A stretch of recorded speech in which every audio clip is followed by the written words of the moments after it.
Imagination, visualisation అనే topic మీద ఏమైనా ఐడియా ఉందా? మనం 10th వాళ్ళు ఉన్నారా ఇందులో? మీకు గోల్ చెప్పానా ఇందాక? ఇప్పుడు ఉన్నటువంటి మీకు ఏకైక టాస్క్ ఆ గోల్ తోటి కనెక్ట్ చేద్దాం. మీకు ఉన్నటువంటి టాస్క్ గోల్ ఏంటి? 10th లో టాప్ మార్క్స్ అట్లా ఇట్లా కాదు, మళ్ళా ఎట్లా రావాలా? శారద నికేతన్ అంటే నారాయణ శ్రీ చైతన్య ఒకటే కాదు, శారదలో కూడా ఉన్నారు. 570, 580, 590 మార్క్స్ అడిగితే ఎట్లా చెప్పాలి అందరూ? 500+ కదా. సుమా సీరియల్ చూసినారా? ఎపిసోడ్స్ ఎట్లా చెప్తుంటే అది ప్లస్. అట్లా మన మార్క్స్ అడిగితే ఎట్లా ఉండాలి? ఏం ప్లస్? 500+. సైన్స్ మార్క్స్ ఎన్ని? Out of. సోషల్ మార్క్స్ ఎన్ని? Out of. అట్లా చెప్పుకోగలగాలి. అంటే దాన్ని చెయ్యాలి అంటే ఏం చెయ్యాలి అనేది మనము ఈ కాన్సెప్ట్లో నేర్చుకుంటాం. ఇప్పుడు మీకు ఏమని చెప్పాను? మీ టాస్క్ ఏమని చెప్పాను?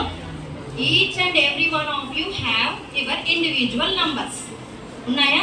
ఎవరు కొట్టిన క్లాప్స్ వాళ్ళకి మెమొరీలో ఉందా? 10 కొట్టావా, 20 కొట్టావా, 13 కొట్టావా? మీ నంబర్స్ మీకు ఉన్నాయా? ఉన్నాయి. ఇప్పుడు మనం విజువలైజేషన్ అనేటువంటి ఒక ప్రాక్టీస్ చేద్దాం. అంటే అర్థమవుతుందా? విజువలైజేషన్ అంటే ఏంటి అంటే చూద్దాం. నేను ఒక 2 minutes 2 seconds close your eyes చెప్తాను.